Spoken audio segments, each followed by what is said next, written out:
విచారణ చేసి sub రిజిస్టర్ను suspend చేశారు.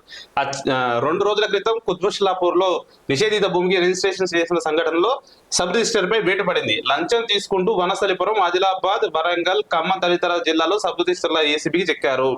అట్లాగే అచ్చంపేటలో చేస్తే అచ్చంపేటలో కూడా దొరుకుతారు, నార్కన్లో చేస్తే నార్కన్లో దొరుకుతారు, కల్వకుర్తిలో చేస్తే కల్వకుర్తి దొరుకుతారు, కొల్లాపూర్లో చేస్తే కొల్లాపూర్లో దొరుకుతారు. ఇది మేమేమి మాకు తెలియకుండానో మేము ఏదో ఎవరినో విమర్శించాలని చెప్తలే, ఇది పక్కా సమాచారం. నిజంగా ఎక్కడ గవర్నమెంట్ భూములు ఉన్నా ఈరోజు కబ్జా అయ్యేటువంటి పరిస్థితి ఉంది. కబ్జా అటు అది అంతకుముందు కేసీఆర్ తీసుకొచ్చింది భూభారత, ధరణి. అప్పుడు ధరణి చేసినప్పుడు సగం అయింది, ఇప్పుడు భూభారతి, ఇప్పుడు సగం అవుతుంది.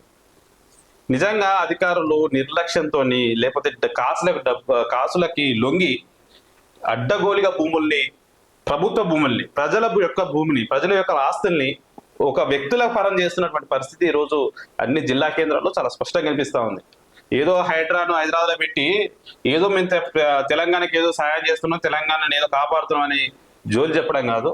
ప్రతి నియోజకవర్గంలో ప్రభుత్వ ఆస్తులు ఎటుపోతున్నాయని ఒక్కసారి ఎంక్వైరీ చేయాల్సిన అవసరం ఉంది. ఒక్కసారి వేసిన తర్వాత అవి ఎన్ని డేటా ప్రజలకు అందుబాటులో పెట్టండి. ప్రజలు ప్రశ్నిస్తారు. నువ్వు ఒకసారి ఆ పోర్టల్ తీసి ఎక్కడన్నా గవర్నమెంట్ భూములు కబ్జా అయినట్టు మీకు తెలిస్తే మాకు కంప్లైంట్ ఇవ్వని ఒక పోర్టల్ ఓపెన్ చేయండి. ఎన్ని కంప్లైంట్లు వస్తాయి?